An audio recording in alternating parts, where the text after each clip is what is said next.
Well, that did not disappoint. Chiefs and Bills finishing a very exciting NFL Sunday. What's going on with the Packers? Yeah, seriously, what is going on with the Packers? Lamar Jackson, 3 straight games with fewer than 18 fantasy points. We'll talk about Christian Kirk being pretty disappointing lately, and some good stuff too, like Ken Walker absolutely dominating. Juju Smith-Schuster was his best game of the season. And we welcome you to Fantasy Football today. It is Sunday night.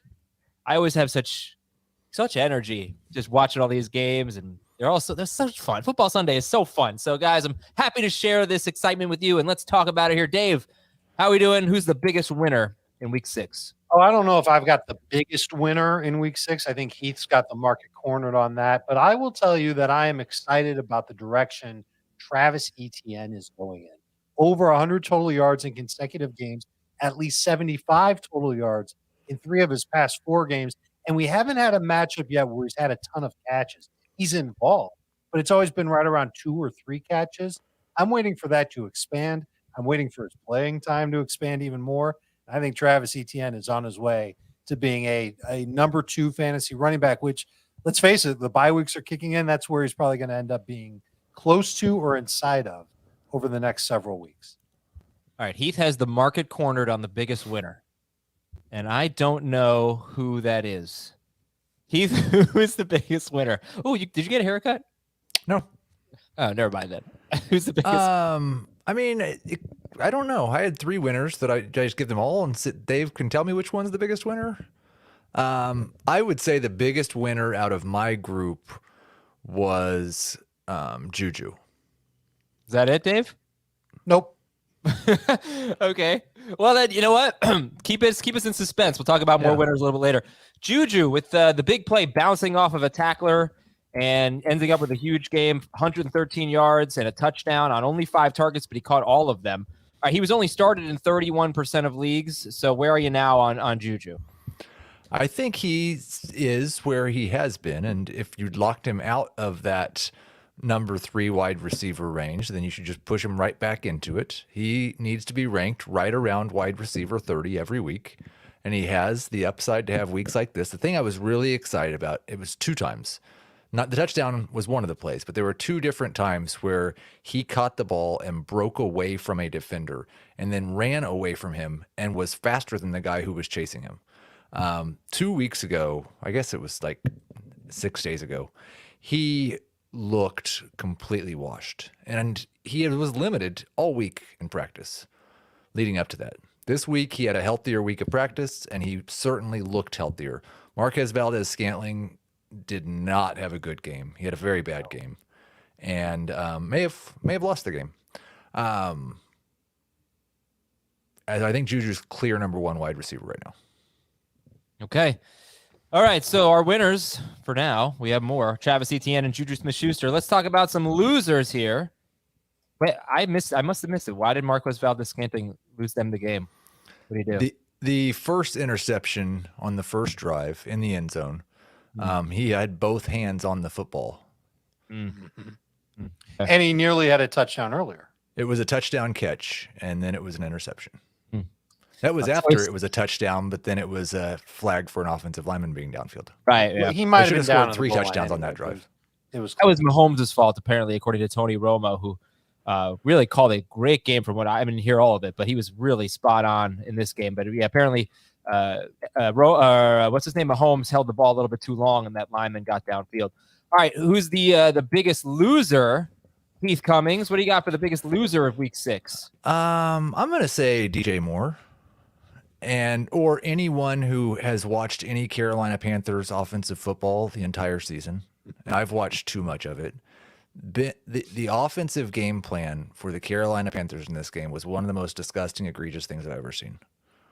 Their first look on most pass plays was behind the line of scrimmage. It was not a look downfield, nope, nothing's there, throw it behind the line of scrimmage. They ran the ball and they threw the ball behind the line of scrimmage, and that was all they did. They went, I believe, 7 consecutive drives with 3 or fewer offensive plays on the drive. Oh, my. They did not pick up a first down in the second or third quarter.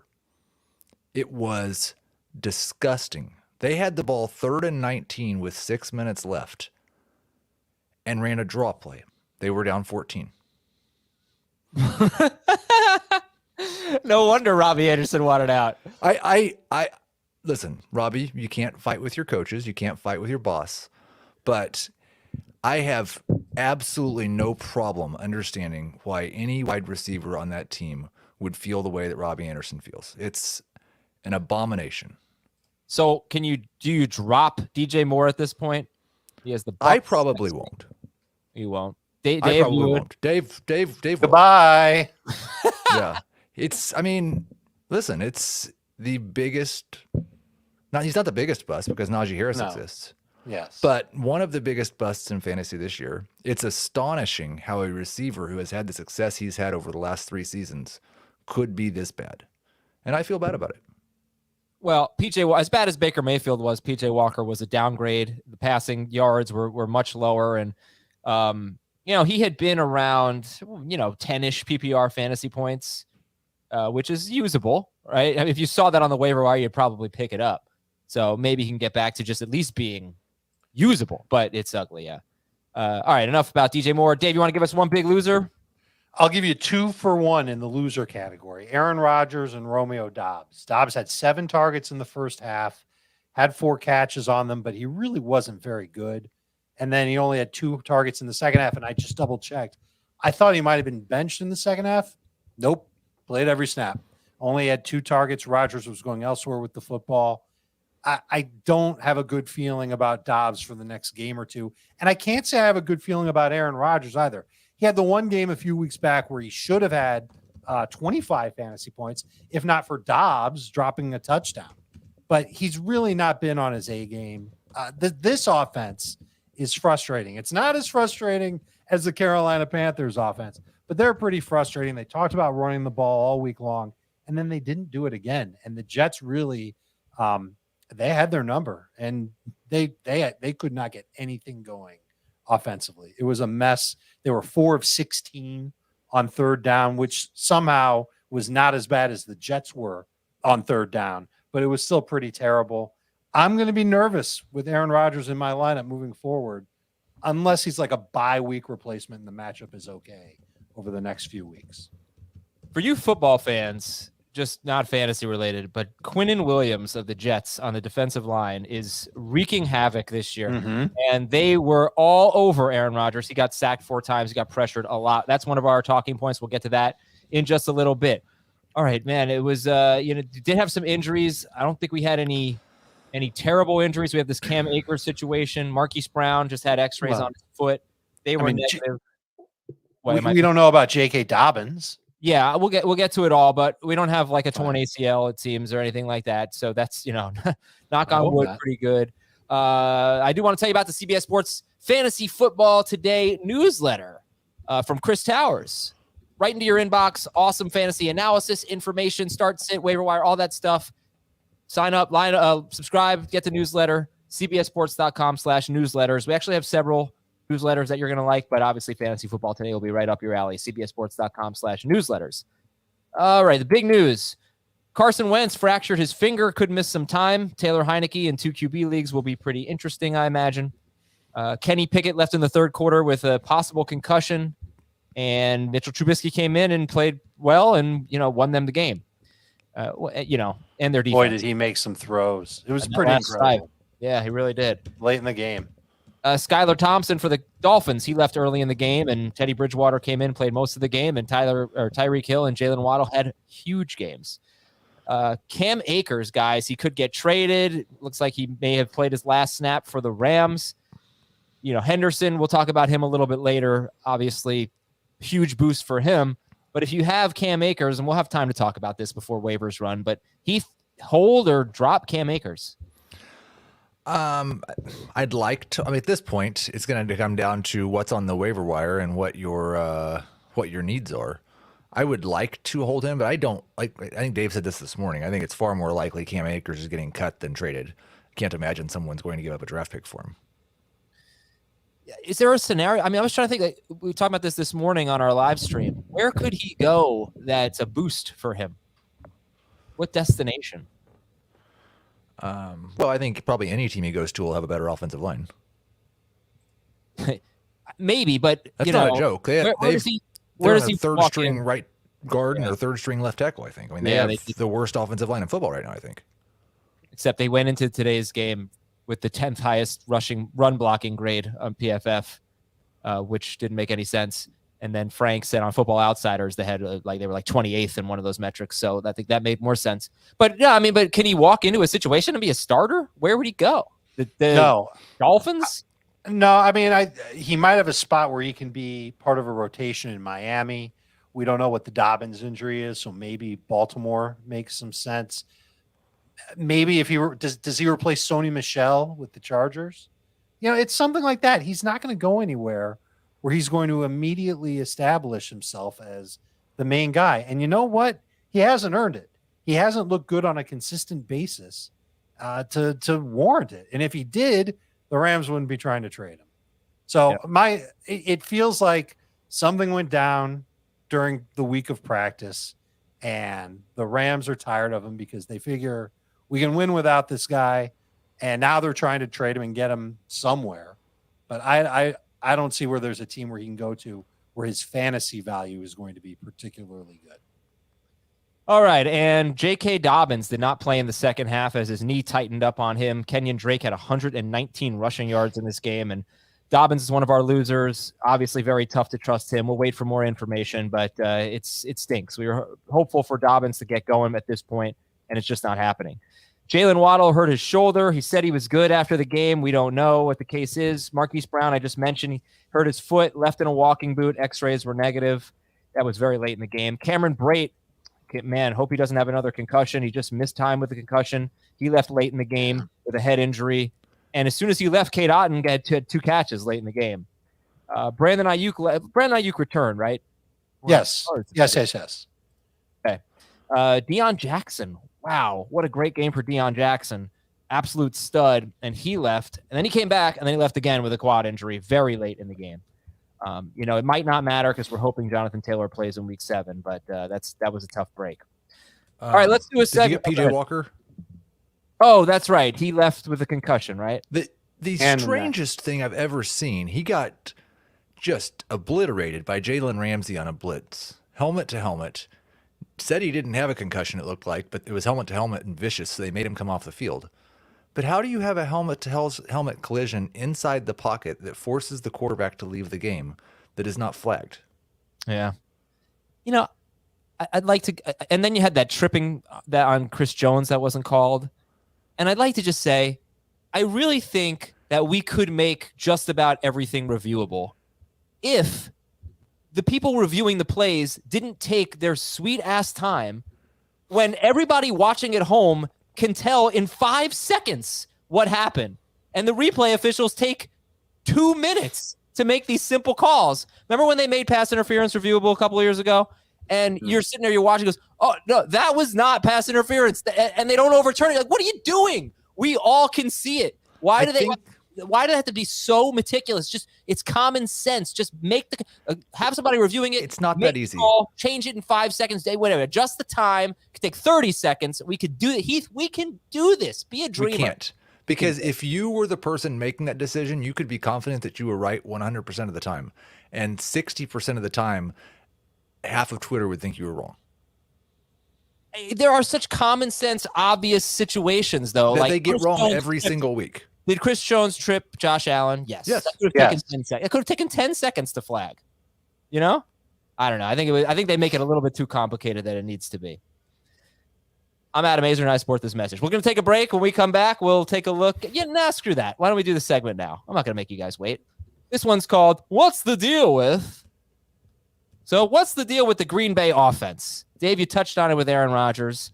They have now scored 22 points against the Giants and 10 points against the Jets in their last 2 games.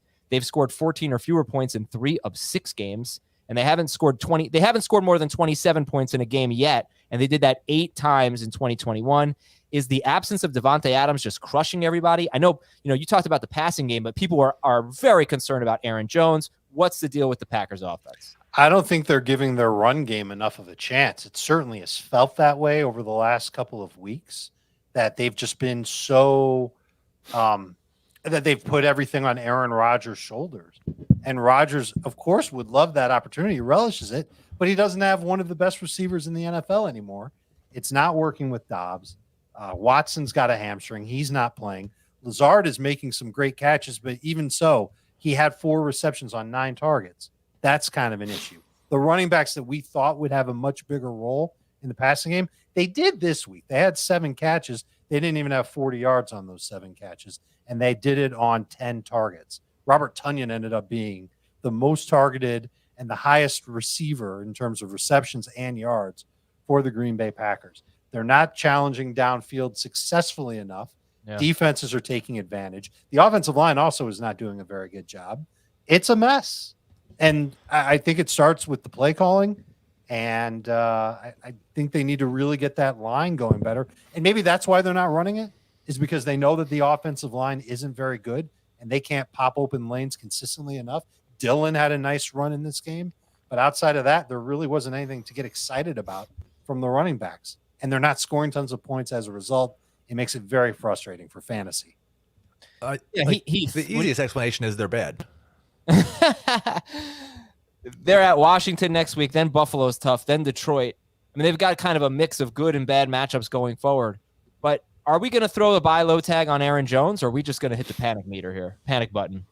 One of my believe it or nots was that he should be benched until further notice. You can't. You just can't. You can't do it. I know that you should, but you'd have to be totally loaded at running back to do it. Well, you could have just picked up Ken Walker. Sure. Well, like that's a great example. Like, I would love to start Ken Walker over and Ramondre Stevenson. I mean, maybe even if Damian Harris comes back. But would you still? I want to talk about him from a season-long standpoint here. I mean, how do you value Aaron Jones right now? Would you make some offers?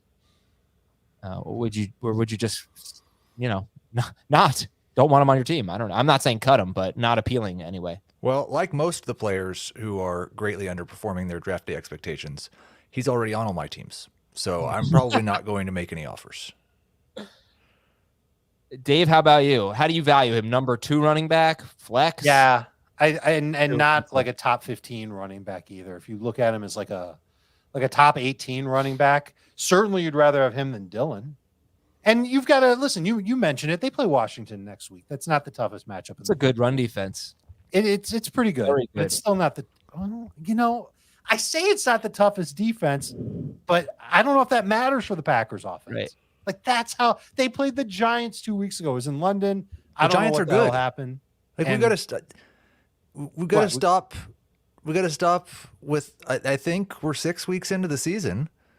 We got to stop with our preconceived notions about the Giants and the Jets. The Giants and the Jets are good.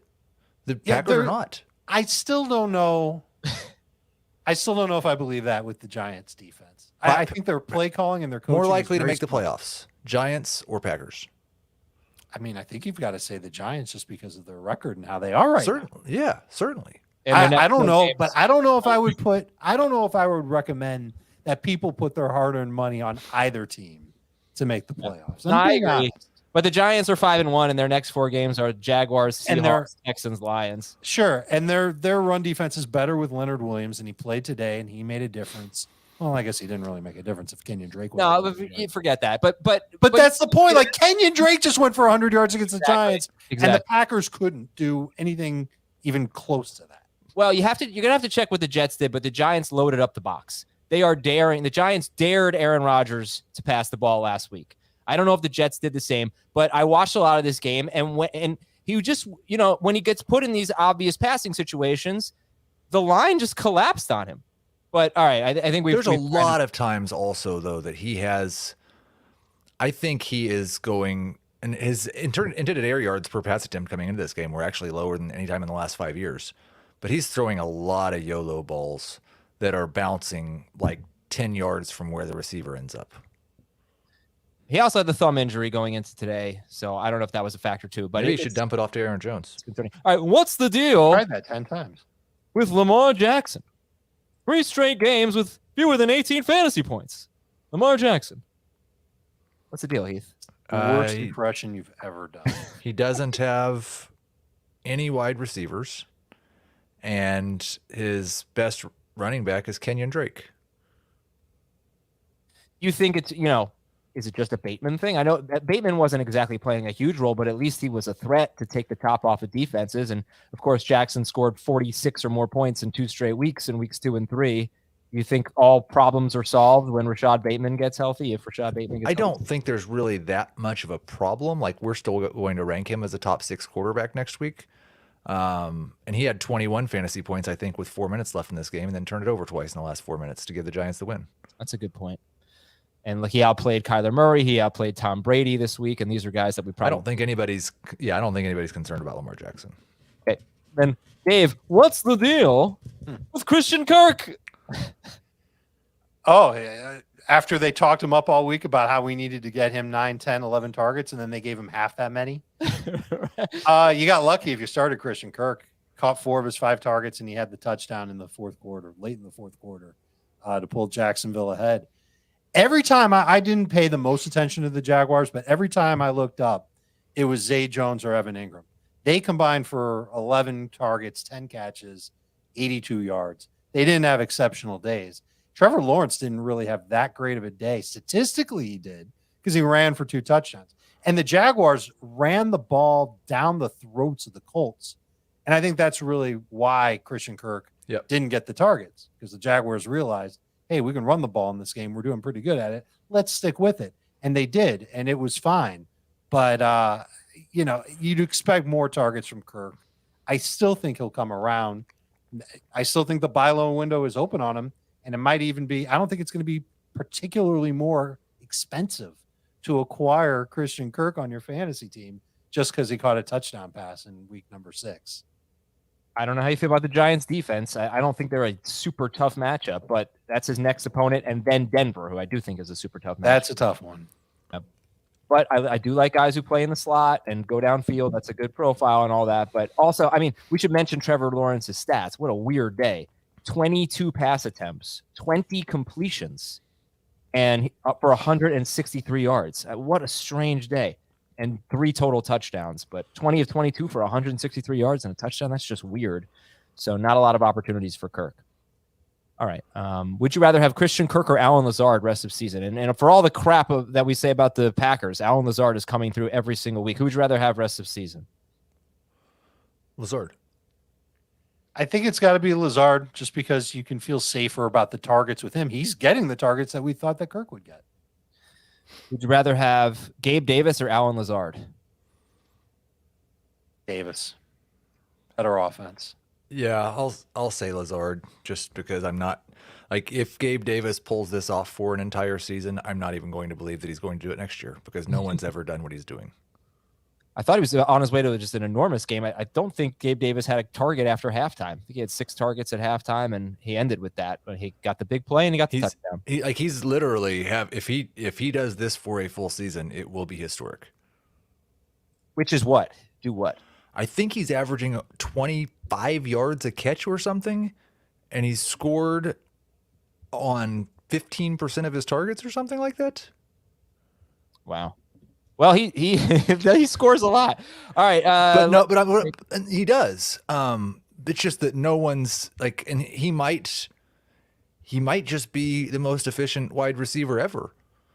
He was averaging 28.1 yards per catch coming into this game and had 3 catches on 20 targets.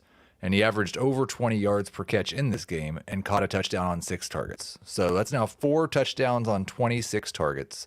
And I'm averaging about 25 yards per catch. Wow. That's pretty crazy. It's the most insane thing I've ever seen. Let's take a break. When we come back, we'll solve the mystery of what is Heath drinking. There is a guest there on our YouTube channel, and we'll be right back on Fantasy Football Today. Okay, Heath is drinking a grape drink. Somebody want to know, are you drinking grape Fanta? What are you drinking over there? It is not grape. It is black raspberry. Oh, that's bold. Yeah. Okay. All right, news and notes. Robbie Anderson was ejected by his own coach, and PJ Walker left with a concussion, replaced by Jacob Eason. Randall Cobb may have suffered a high ankle sprain. Does anybody want to get in there? I'm sorry, did I cut you off? No, I was just going to say Jacob Eason threw 5 passes and threw for 1 fewer yard than PJ Walker. Saquon Barkley did not score at the end of the game. That could decide fantasy matchups. That is my least favorite part of football. I complained about it last week too, but there is nothing that irritates. And I know it's a smart play, and it's good that he did it, and they won. I hate it so much. We're talking about. He had a clear path to the end zone, but the Ravens were out of timeouts. The Giants had the lead. He was at about the 2-yard line, and he slid down because it wouldn't have really mattered. It would have been a 2-score game. When Jamar Chase scored his touchdown, my brain thinks, wait, should he have just gone down at the 1 so they could have kneeled it 3 times? Like, I hate that I even think about that. It's the worst part of football, except for all the injuries. Yeah, right. No, Joe Mixon was lined up as a wide receiver on his touchdown catch. That was a nice play. Myles Garrett left. The 49ers lost another lineman. A good one, McGlinchey. Yeah, Mike McGlinchey, their right tackle. The Rams lost their left tackle, Joe Noteboom. The last good one. The Niners lost another cornerback. I'm not sure if Travarius Ward came back, but that would be another defensive back, and they lost by 14, and they're super beat up. The Dolphins also had a lot of injuries in this game. Defensive lineman Emmanuel Ogbah, cornerback Nick Needham, and, of course, Jalen Waddle. I think there might have been another, too. A.J. Terrell, the stud cornerback for the Falcons, he left with a thigh injury. I'm sorry, I don't know if some of these guys came back in.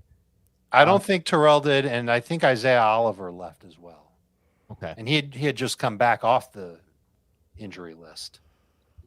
So you guys got any early waiver wire candidates? Chris Towers keeps a running log of this. And Kenyon Drake. Yeah, he's barely rostered. Caleb Huntley, Kenyon Drake, Deion Jackson, we'll see what's going on there. Wan'Dale Robinson's about 11% rostered. He caught a touchdown. How many snaps did Wan'Dale play? Dave the quicker, slicker, looker, upper. At one point in the game, I think he had played 3 snaps and he had 2 catches and a touchdown.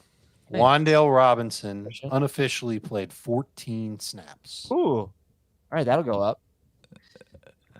So.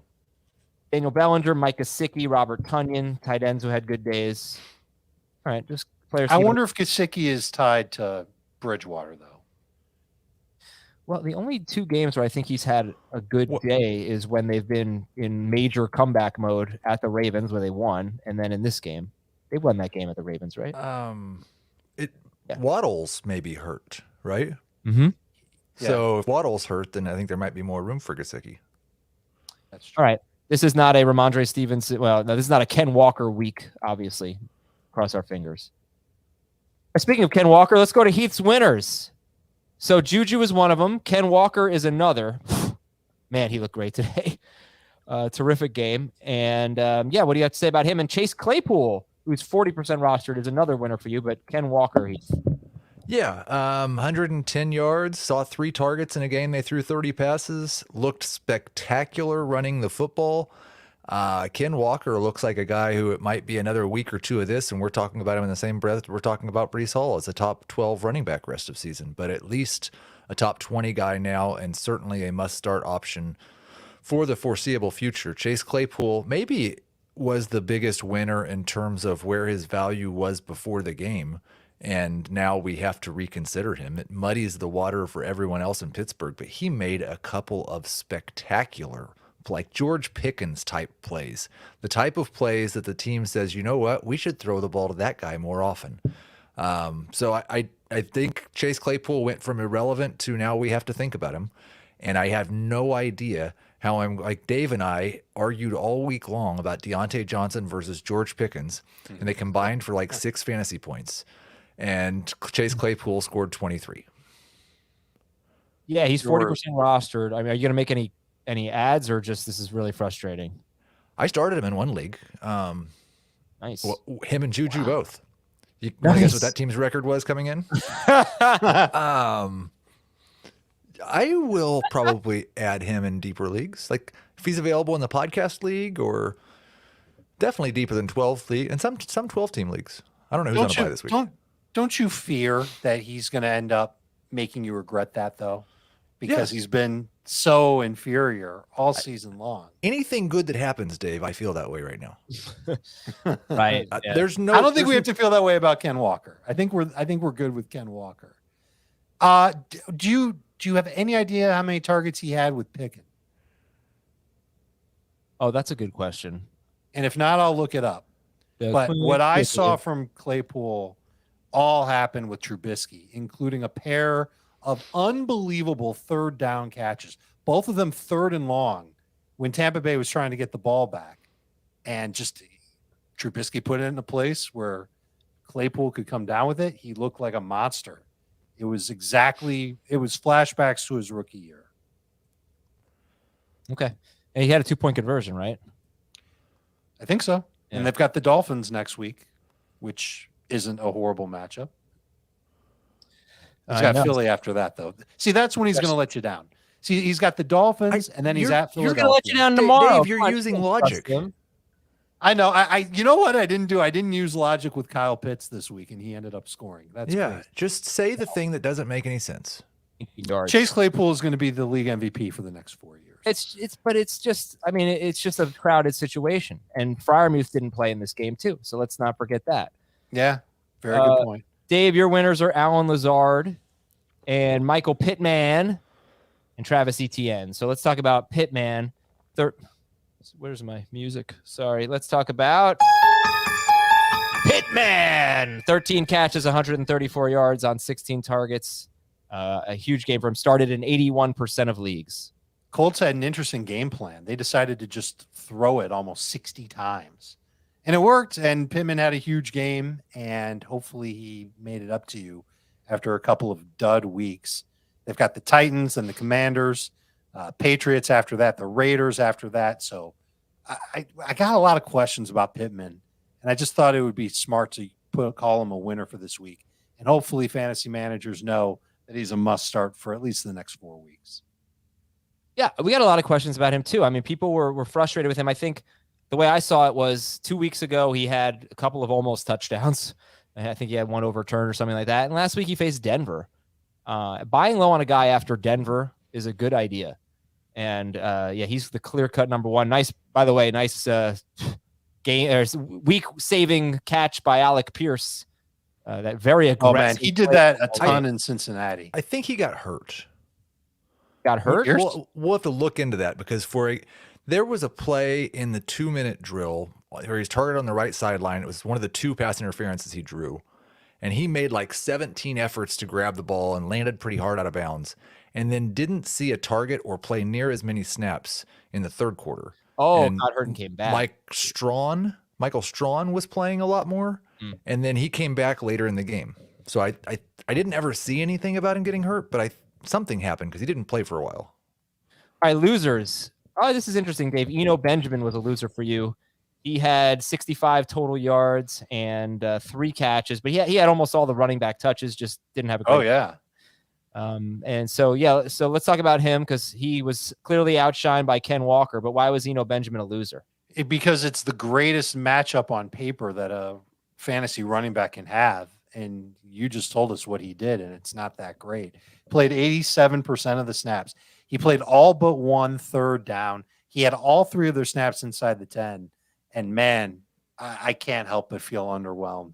And it feels like maybe our first big fooled you game from a player who was on the waiver wire 2 weeks ago. Who gets an opportunity. Are you talking about the running back for the Cardinals or the quarterback for the Seahawks? Well, there's a fooled you game there too. That's a really good point. But I feel like a lot of people started Eno Benjamin expecting him. I certainly expected him to get more than just a few catches. I thought he'd set a career high there. And instead, terrible rushing average. The offense was something he just could not overcome. Cardinals are a total mess. And now here come the Saints next week. Well, I don't know. Yeah. Next Thursday. They give up a lot of points, those New Orleans Saints. We'll see if Connor is back next week. But, this is disappointing for Eno Benjamin. And this team cannot run the ball. Heath, your losers, DJ Moore, Aaron Jones, and J.K. Dobbins. So Dobbins is the only one we have not talked about. He was started in 70% of leagues. He had 7 carries for 15 yards, and then he did not play in the second half. His knee tightened up is what his coach said. He talked with the media afterwards and seemed to be in really good spirits. I don't get the indication that anyone on Baltimore thinks this is a serious injury. It's just that he's still not healthy. And Justice Hill looked better than him when the two of them were playing football together. Kenyon Drake now looks better than him when the two of them are playing football together.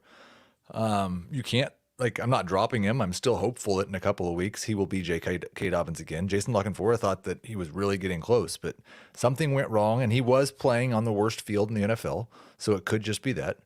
That's what Harbaugh blamed it on. Yeah, it's I thought he said it could have been. Yeah, he said maybe, but that's his way of blaming it on the man. You can blame lose to it the on Giants. the yeah. What? You lose to the Giants, you start making excuses. I know it's embarrassing. By the way, when was the last time a team lost to the Giants and the Jets in the same season as the Packers have done now? It's got to be a long time. Probably not. But I'll put it out on Twitter. When was the last time a I team did. lost to both teams from New Jersey? But yeah, there you go.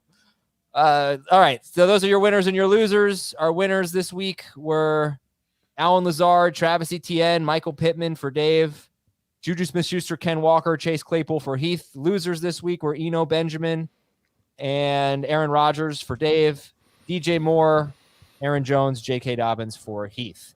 Let's get into the games, and let's start with Buffalo and Kansas City. Buffalo 24, Kansas City 20. Definitely not as many points as we thought, but all around a pretty good game and a good game for fantasy. Heath, give me a believe it or not from this one.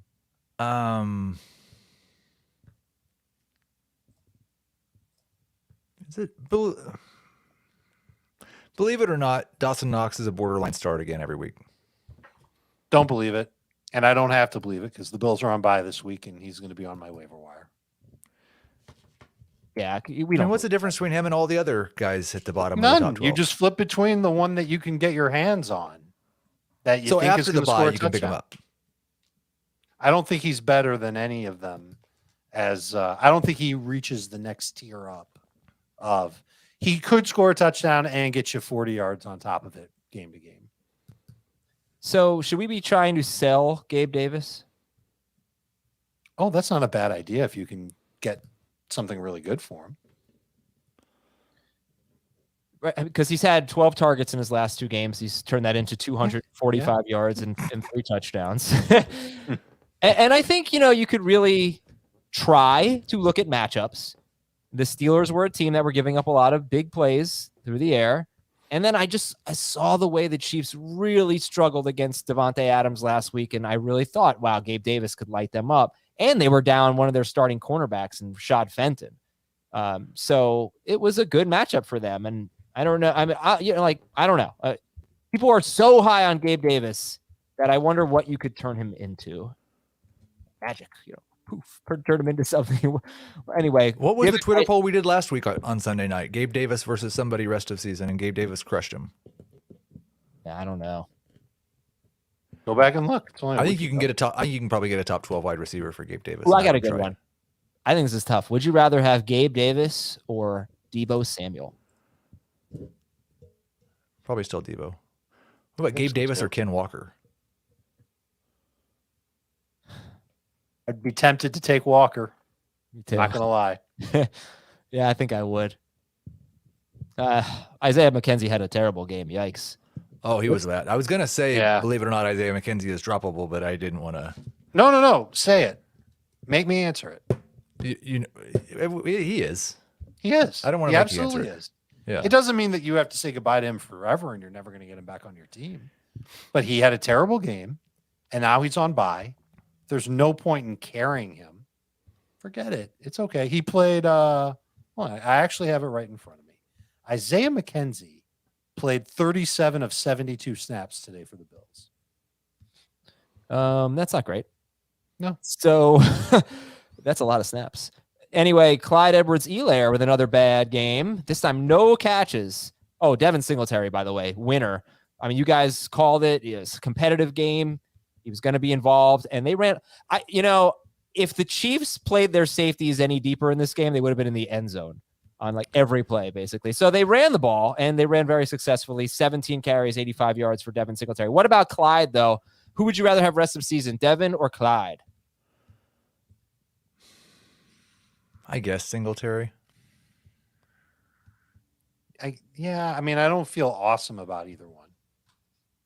You don't feel awesome about Singletary? I mean, he's got a clear-cut role as the no doubt about it guy, basically, for them. You know, his role might change every week, but it's not like he's splitting. How often are we going to see him get 17 carries in a game? I'm guessing 2 more times. Okay, so like what was his previous high? I'm looking it up. 11. Okay, so 11 was his previous high for carries in a game. 4 catches. Is that his second highest amount on the season? Tied for second, I think. Okay. So he's still, look, give him credit for being a guy who could be around 15 touches per week. He's still not going to score a ton. He played a great game. He barely had over 100 total yards, and he needed 21 touches to do it. All right. Anything else? Now, putting that in a context with what Clyde Edwards-Helaire has done this year, I think I'd rather have Devin Singletary, but I don't love either guy. I'd still rather have Aaron Jones than both of them, for example. And Travis Kelce stinks. He did not score 4 touchdowns today, but he did have 100 yards.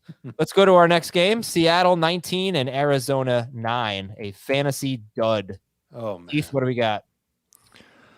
Believe it or not, Geno Smith turned back into a pumpkin and will not be usable rest of season. I do not wish to believe that. So I don't think I will, but the one thing that I was worried about, I said it on our show. If he's pressured a lot, does that make him revert back into what he was? And every time I watched him throw, because I'll admit it, I was watching the Bills-Chiefs game, he looked like he was under pressure quite a bit. He was on the run. He had 48 yards on 6 carries. I'm a little bit nervous with some of the matchups coming up that he's going to be under some pressure and he could struggle. So not necessarily a must-start quarterback. Is he going to be a top 12 quarterback for me this coming week against the Chargers? Yeah, probably. He'll be close to it, I think. You'd still rather have him than Stafford, I'm guessing, rest of season? Yeah. Well, yeah, but how about Rodgers or Geno? I'd probably take Rodgers. I mean, I'm kind of still liking Geno. Look, how many times did I say it throughout the week? Arizona does not get beat deep. The longest completion in this game was 22 yards for Seattle. Mm-hmm. And they took away a number 1 receiver again. DK Metcalf had 37 yards or something like that. Well, Lockett had even less. Yeah, Lockett's the number 1 receiver. I don't think in terms of scheme defensively. I think teams take. By the way, you should know that I now think that Tyler Lockett is a better receiver than DK Metcalf. Metcalf makes too many mistakes, drops, fumbles. Mm-hmm. Lockett doesn't, basically none of that. But I think teams would game plan more to take away Metcalf. I agree. You're right. But this is what the Cardinals do. And again, their defense has been pretty darn good since week 1 when they got shredded by the Chiefs, and they just don't get beat deep. And they didn't. And once again, they did not get beat deep. So it was kind of an interesting matchup. I wanted to see what would happen, and it did not go Geno Smith's way. Believe it or not, if Marquise Brown's going to miss time, Rondale Moore needs to be in that check and make sure Rondale Moore's not available section of the waiver wire on Tuesday. Definitely. That's a good one. What's his roster share? 65%, like just outside of what we normally talk about. But yeah, I like the way they're using him, and he looks a little bit more sudden with the football than he did last year. So I'm not sure his role is going to go away. So, question: this role we've seen in week 4, he did not really play in the slot, as I recall. In week 5, he did, and I'm guessing he did in this game. Rondale Moore, I'm talking about. But whether it was Dortch in the first 3 games or Moore in weeks 5 and 6. See a ton of catches out of the slot for this Cardinals team. Does that change when DeAndre Hopkins gets back, or is Moore going to be valuable regardless? I think it changes if Hopkins, Brown, and Ertz are all there. I think he could still be 3rd and Ertz could be 4th, but it might be 3rd at 6 targets per game. How do you guys feel in general about Kyler Murray with Hopkins coming back Thursday for hopefully the rest of the season? Hopkins better be him his old self. And when you say old self, you don't mean 2021 DeAndre Hopkins. Yeah. You mean the PEDs better have worked, DeAndre Hopkins. They better not have worn off. No, I think the 2021 version was good enough because of what it did to coverages and getting other people open on the team. They showed on the graphic today of Kyler Murray's career with and without DeAndre Hopkins, and he's not a very good quarterback without DeAndre Hopkins. Ran for 100 yards, gave you Love 14 that. points. 100 yards and 14 points. That's really yikes. That's tough. Okay. Anything else in this game? I mean, just your thoughts, I guess, in general about DK Metcalf and Tyler Lockett. You're still going to start them, which is why I think there's room for Geno to be a top 12 fantasy quarterback. I'm not going to have one game ruin 3 players who have been really good in fantasy. If you're going to be worried about it because of what they did against Arizona, that's on you. Adam, you really laid it out. The Cardinals do a good job of not giving up the big play. But the bigger issue is, what if Kenneth Walker takes off? Yeah. That means a lot more games where Geno isn't even throwing 31 passes, which is what he had in this game. Okay, let's go to our next I do think it's not, with Geno specifically, it's not as simple as letting one game ruin our opinion of Geno Smith, because 3 games had just drastically changed our opinion of Geno Smith. Right, like he deserves credit for that. Yep. But when the one game looked very much more like everything Geno Smith's ever been before. I mean, how bad was he? He didn't throw an interception. They just took away the deep balls, and the Seattle's pass offense didn't have anything else. Yeah. All right. Let's go to break. When we come back, we'll talk about the Rams and the Panthers, the game everyone's been waiting to hear about. Oh boy, this will be a hoot. After the break on Fantasy Football Today. Welcome back, everybody. We got a bunch of games left here. So it's Rams 24, Carolina 10. Rams had the ball for over 37 minutes. At least Christian McCaffrey gets 7 catches and now over 20 fantasy points in PPR in 3 straight games. Heath, what do we got on Rams and Panthers? Believe it or not, we need to pay attention to Allen Robinson again. Nah. Don't believe it. Yeah, I want to see it again. Yeah, I guess he is still 64% rostered. I'd rather have Rondale. There's not much from this game. Like, McCaffrey's awesome, Kupp's awesome. Higbee had a bad game, but you're not getting away from him. And Stafford's bad. If the Panthers were without their top corner, J.C. Horn, and then I believe Dante Jackson, their other top corner, left with an injury. So this was pretty easy of a matchup by the end of it. And Stafford, of course, scored 14 points. So he is 94% rostered, and he has a bye, Matthew Stafford. And then he has the Niners, which really might not be a tough matchup. And then he has the Bucks. Is there a reason to keep Matthew Stafford through the bye? No. Okay, bye. Darrell Henderson rest of season or James Conner? Henderson. Conner, I guess. I don't have much hope for either one. I agree with that. So then why Conner over Henderson? I think Conner could still, like, if the Arizona offense starts working again and Conner comes back, he could have a touchdown, 8 touchdowns in the second half of the season. All right, let me throw this idea out there. You could say the exact same thing for Henderson. Do you think the Rams can get... Is Henderson the short yardage back? He was today. He had a 2-yard touchdown run. Well, he did have a short yardage carry, but Malcolm Brown was as well. Yeah, Malcolm Brown. Malcolm Brown looks like an offensive lineman, by the way. Yeah. He had 5 of 6 snaps inside the 10. Henderson did. The quicker. I'll double check it. So what about the idea that the Rams get right after the bye? Sean McVay takes this 2 weeks here, figures things out. It would take the offensive line getting healthy. That would be a good first step. Van Jefferson should be back after the bye. That would be a nice step, somebody to help out their passing game. And that's really what they need to do. They just need to do a better job of protecting Matthew Stafford, giving him another reliable option in the passing game. If there's 3 guys in the passing game and it's Kupp, Robinson, and Jefferson, and I'm not saying that's the order that they're going to get targets in, I think that helps them. And I think Henderson is clearly going to be their guy. I like his upside better than Conner's, I have to say. And I think you absolutely have to hang on to him through his bye week. And you're going to hang on to Kupp, and you're going to hang on to Higbee. You should hang on to Higbee. But that's it. I would also hang on to Kupp. I would agree with that, yeah. Yeah. Cincinnati 30, New Orleans 26.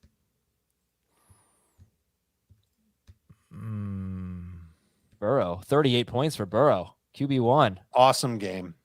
Yeah, I don't have a believe it or not for this game. Won a national championship at that stadium. He's repping it. All right, I'll do one then. Believe it or not, Jamar Chase and T. Higgins are not going to be successful in the same week, ever. I don't believe it. Don't believe that. Okay, let's do a different one. I got one. Go ahead. Believe it or not, you can drop kick Hayden Hurst off your roster. Yes, believe it. Yeah. Believe it or not, you can drop kick Jarvis Landry off your roster. Come on. Is he on people's rosters? He's on a few. Believe it or not, now is the time to go get Michael Thomas. Where is he? Believe it or not, Taysom Hill. Wait. Answer Dave's question first. To go get Michael Thomas? Trade him. Is he a buy low? I'm pretty skeptical of him and Keenan Allen and kind of DeAndre Hopkins too. All the older receivers. You're being an ageist. I am. That's okay. It's fantasy. It's not real life. Who do you feel the best out of in that group? Allen, Hopkins, Thomas going forward. I think Hopkins because he's not hurt as far as we know. Emotionally, he probably hurt. I don't know. All right.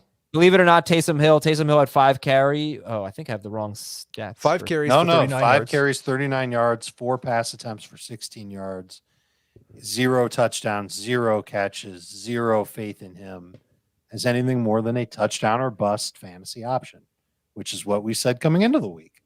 Yeah. Yeah. And who would you rather have rest of season? This is a great question. Oh my God. Best question of the night. Rest of season. Alvin Kamara or Joe Mixon? Kamara. I think I feel a little bit better with Mixon. And I think Kamara, I can't call Kamara a good buy low candidate because it's a second straight game with over 100 yards. And the people who have him aren't going to be sick of him yet. And he had a ton of catches too. That was really nice to see. But I still feel like Mixon's going to come around. We had a lot of chatter during the Sunday late game. Who could compete with either Buffalo or Kansas City in the AFC? And the team that we kept landing on was Cincinnati.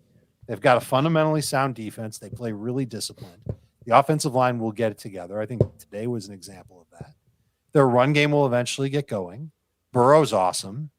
They're 3-3 right now, but I think that they've got a great shot to be at worst the 3 seed out of the AFC.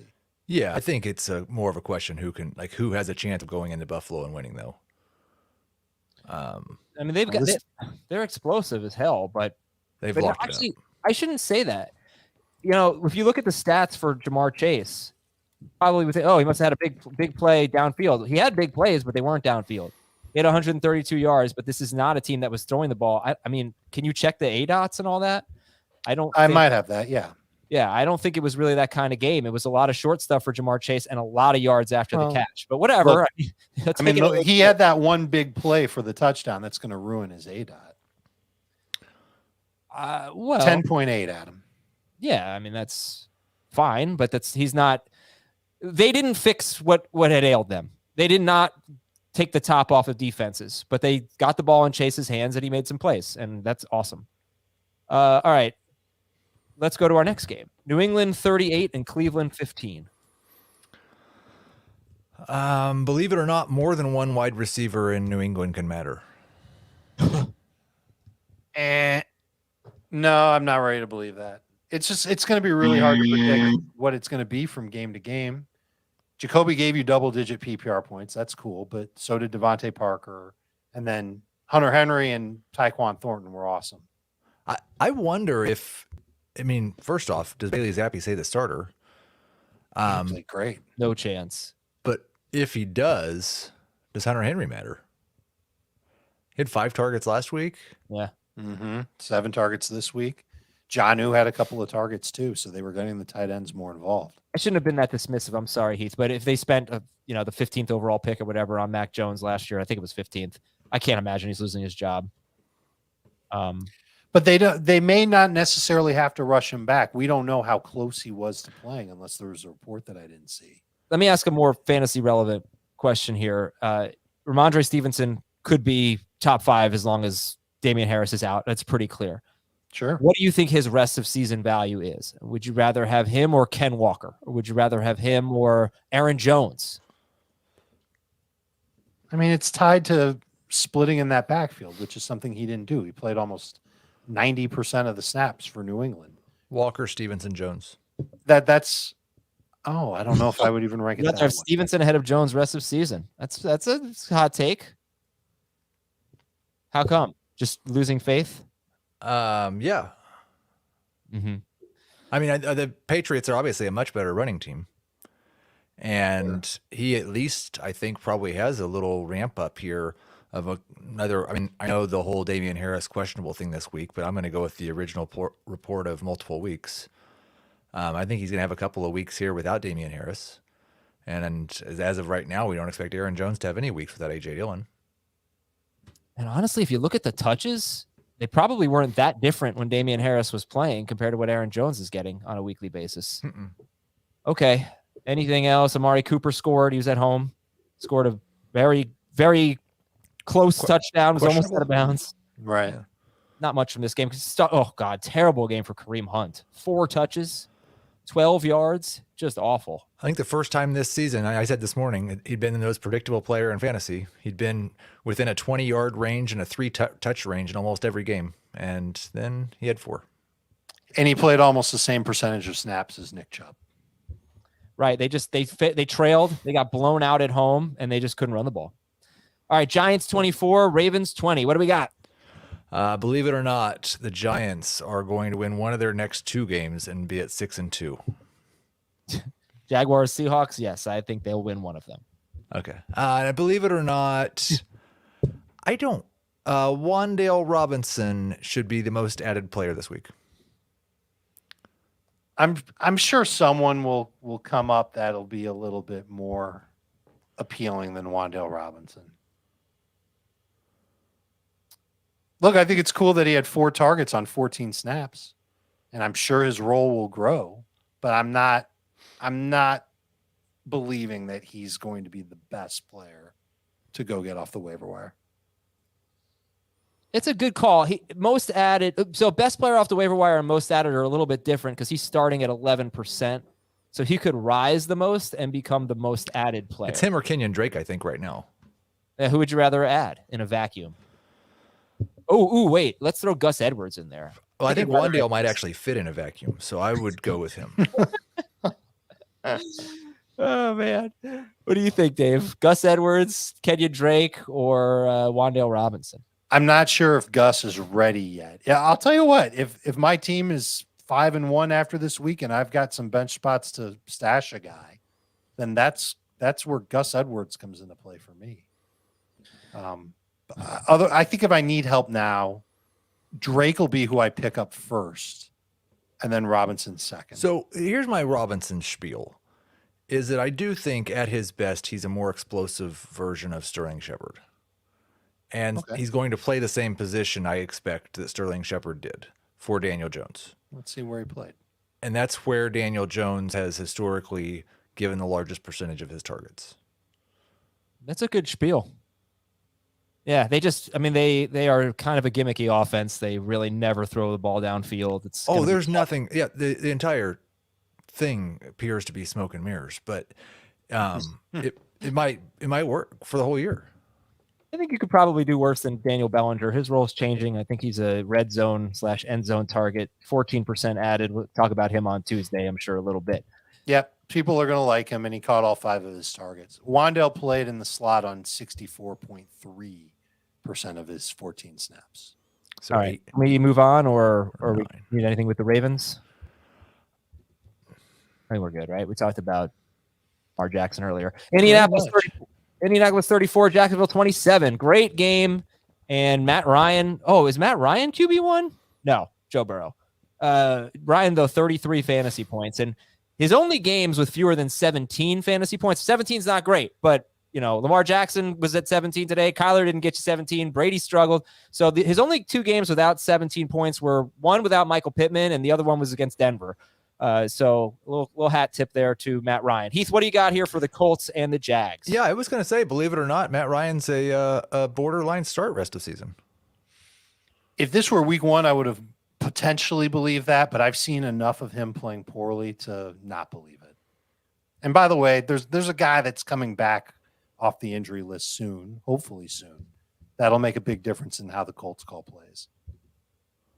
Of course, I'm speaking of Nyheim Hines. Well, I would rather them just call plays like they did in this game and let Jonathan Taylor do the things that Deion Jackson did. Oh, please. Wouldn't that be amazing? And he can do it. Like, I don't want to see them run him don't. into the offensive line 17 times.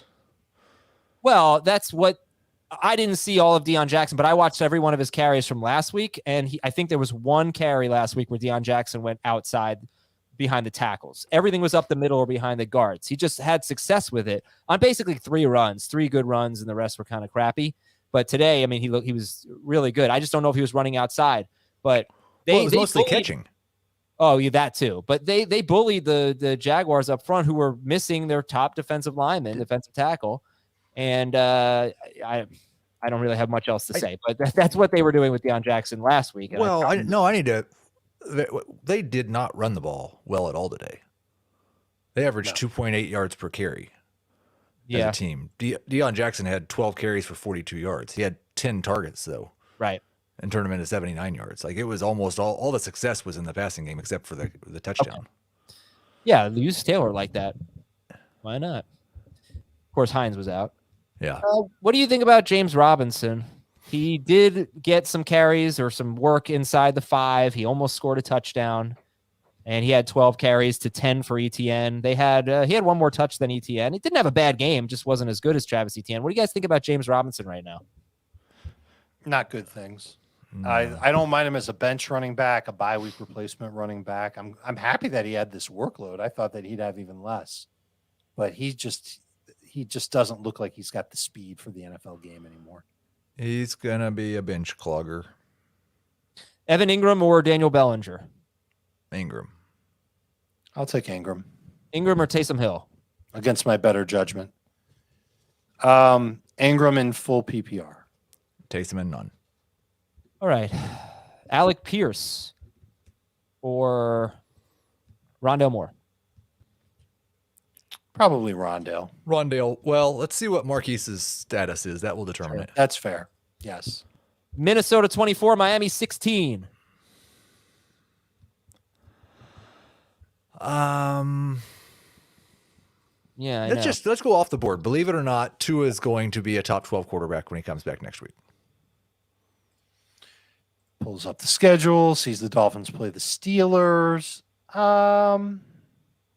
Tua over Geno next week. I don't know if I feel so good. I'm gonna spice this up. Tua has the chance to come back and be a true fantasy difference maker with as long as his top 2 receivers stay healthy. They are so good and so dangerous. And I mean, we saw the potential. And he actually had a great game against Buffalo. He just barely threw the ball, but they had a very efficient game against Buffalo. I think Tua, if he's available in your league, is an easy must-add. And when you're talking about low-end quarterbacks, trusting guys like Aaron Rodgers and not anymore Matthew Stafford, I feel like Tua could enter the must-start discussion pretty damn quickly. He could. Let me give you some things to be concerned about. Number one, we don't know if Jalen Waddle is A-okay. Hopefully he is. That would help. Number two, you've got to keep in the back of your mind the possibility that Tua could get hurt again. All right, I'm not taking injury aside, because I said as long as he has those 2 guys, I'm just saying. Fine. So then if you're taking it week to week, and my quarterbacks are Geno Smith and Tua Tagovailoa, which I think on one of my teams I think I have those 2 and Dak Prescott. So I'm in real quarterback quandary hell. It's gonna go based on the matchup. I don't know if I'm gonna love him next week against Pittsburgh. He's at Detroit a week later. Pittsburgh, I know they did well today against the Bucs, but they have been most of the season a dreadful defense, especially pass defense. When they haven't had TJ Watt, and what I'm saying is not that it's a week to week thing. I'm saying rest of season, I'm excited to have Tua because I think he could be a true difference maker. I agree. Believe it. All right, cool. All right. And what else from this game here? Thielen scored. That was nice. Most wide receivers who get 7 or more targets against the Dolphins do well, and it happened again. Herb Smith scored. How about Herb Smith? He's caught a touchdown, 7 yards. I really hate saying that a guy, and I know like fantasy wise he did, but it's 2 weeks in a row where it's 4 for 27 and a touchdown or 4 for 36 and a touchdown. We need a word for that other than did well. I don't think he had a touchdown last week, Thielen. I think he just had 4 for 27. Okay. Am I crazy? No, I think that's exactly what he had. Yeah. Oh, you're right. He came through for fantasy. Yeah. That's it. All right, he's tough to trust. No question. And Thielen was 72% started. How much He's in the juju range. How much do you trust Raheem Mostert? 14 carries, 1 catch today. Bad game. Bad spot for a bad game, too, because the Vikings run defense. I mean, I guess give them credit. It's the second week in a row that they've started to play better. So maybe we've got to take them out of the basement of bad run defenses. I like that he's healthy. He's coming through with 15 touches again. I don't mind considering him next week against Pittsburgh. I won't have him ranked as high as I had him this week. He's not in the circle of trust. Well, he's ahead of Chase Edmonds, that's for sure. All right, Pittsburgh 20, Tampa Bay 18. It's a pretty stunning game here. And Najee Harris scored. That was cool. Leonard Fournette again. Oh, my God. Did you see the touchdown? Yeah. Just total blown coverage. Another one of those accident plays. Believe it or not, Chris Godwin will be the best Buccaneers wide receiver in PPR rest of the season. No, I think Evans will be better. I agree, Dave. Great. I've just, I mean, and maybe he's not all the way back, but I've just been waiting for him to be all the way back to say this is true because each of the last 2 seasons he's been better than Mike Evans in PPR. And he had 6 for 95 in this game, so I think that he's back. And so I expect him to still be the best wide receiver in PPR. Do you expect him to have 3 times as many targets as Mike Evans? No, but I think he'll have a lot more. He has in the past. Yeah, I'm definitely not believing that he's going to have 3 times as many targets as Evans. Well, no. I just said I don't believe that. I know. If Chris Godwin is indeed back, then he is in PPR. You don't ask any questions about Chris Godwin. You just start him, probably top 12 guy. I think we're there, but do you think we're going to start getting questions about Mike Evans? No. Go back to look at last year's game logs. Evan had these games. Almost everybody has these games, you know. Of course. The question with Mike Evans will start is if he goes, and this was game number 2 in a row. So I think if he goes 3 games in a row without a touchdown, then the questions will start because he's basically been Adam Thielen the last 2 seasons. He had 81 yards last week, you know, so. Right. But I think if he goes 3 weeks without a touchdown, you're going to see him in that 4 to 8 target range most weeks. You think so? Because I wonder if it's different this year with no Antonio Brown and no Rob Gronkowski. I thought Russell Gage got too many targets today. 2. 4. He had 4. Maybe that's too many. How many throws for Brady this week? He had 40. Are you concerned about Brady? 15 fantasy points. He's only had 1 game with more than 21.7. He's only had 2 games with more than 16.7 fantasy points. That's in 6-point per passing touchdown leagues. Are you concerned about Brady? A little bit. Being honest, a little bit. But I'm concerned about a ton of quarterbacks. We're concerned about Lamar Jackson. Right. We'll see how Jalen Hurts does against Dallas. I think that there's a lot of quarterbacks that are going to have up and down games. Brady's one of them. I'm still encouraged by the pass attempts. He's still throwing a ton. So yeah, I'll live with it. Okay. And for Pittsburgh, do you start Najee Harris at the Dolphins next week? He was started in 67% of leagues, and the one good thing is Jalen Warren did not see his role increase. He had 2 touches. Yeah, he played about a third of the snaps, if I remember correctly. He's a high end flex. That was my other believe it or not for this game is that there is no must start Steeler. I agree with that. I believe that. Freiermuth. Maybe. When he comes back. He's a must start.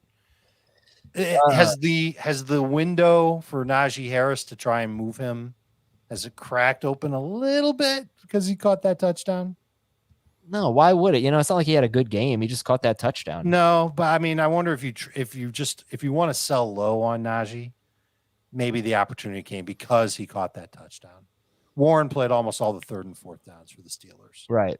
He was their 3rd down guy. The 3 games in a row. All right, Heath, we got 2 games left, guys. Let's finish up here. Atlanta 28, San Francisco 14. Believe it or not, Jeff Wilson's actually not a must-start running back. I don't believe it, but I think that in time, I don't believe it. I don't believe it. Okay, good. I don't either. Okay. He does have tough matchups coming up, and that offensive line took another hit. So let me make the case, though, to believe this, that Jeff Wilson is not. It's an easy case to make. Their defense is in shambles. He's not involved in the passing game. So that's not good. If they're going to lose, if they're going to give up a lot of points, that's bad for Jeff Wilson. We don't think the defense is a long-term in shambles. Yeah, I kind of do. Well, they got guys on IR. I don't know how long it is, but by the time they're back to, maybe Mitchell's back pretty soon after the defense gets back to being good, that could happen. This is the case. And Mitchell's probably like another 3 weeks away, you think? I thought he was 8 to 10 originally. Okay. And so it's already been 5 weeks. So maybe another 5 weeks, 4 or 5 And there's a bye week in there too for Wilson. It is tough. The next couple of weeks are tough for him. He's got Kansas City, and then he's at the Rams, and then a bye. I just think it's an easy case to make. I'm not saying that I believe that. I mean, I'm probably going to start Wilson next week, but you could see how things could go awry for him. Is now the time to trade Jeff Wilson? Get whatever you can. You can't say it's a sell high, but sell. I think it's a decent idea. I mean, definitely if you're good at running back. I don't think you can get anything for Jeff Wilson.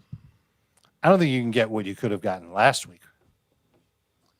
How about Brandon Ayuk with 83 yards and 2 touchdowns, 40% started? Sounds about right. I'm surprised it was that high. I thought a lot of people bailed on Ayuk because he got off to such a terrible start. He looked good. He's another receiver that you look at and you go 1 week great, 3 weeks bad. Yeah, but I think he's going to end up being their leading receiver. I think it's pretty feasible. I don't know if he will, but I think it'll be close. Maybe I should. If your concern about the 49ers defense comes to fruition, and it might, especially in the secondary, then there are legs to this. Was the Ward injury serious? I don't know. Whose injury? Charvarius Ward. I don't know yet on that one. Bosa didn't play. I can't help but think he'll be back sooner than everybody else that they've lost in the secondary. Ward's not coming back anytime soon. Mosley's on IR.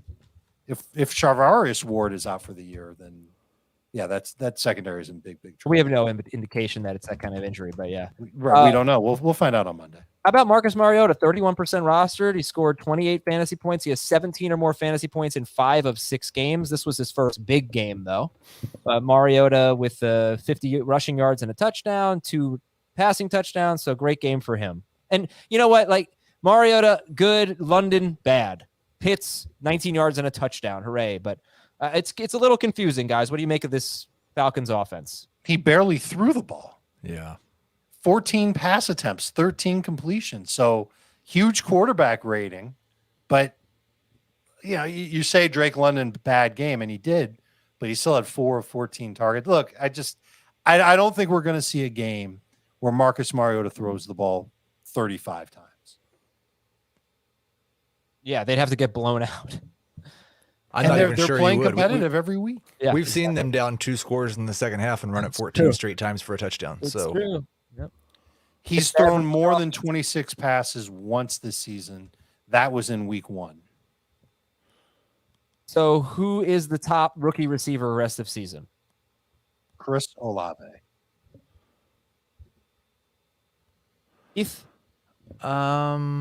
That's probably the safest bet.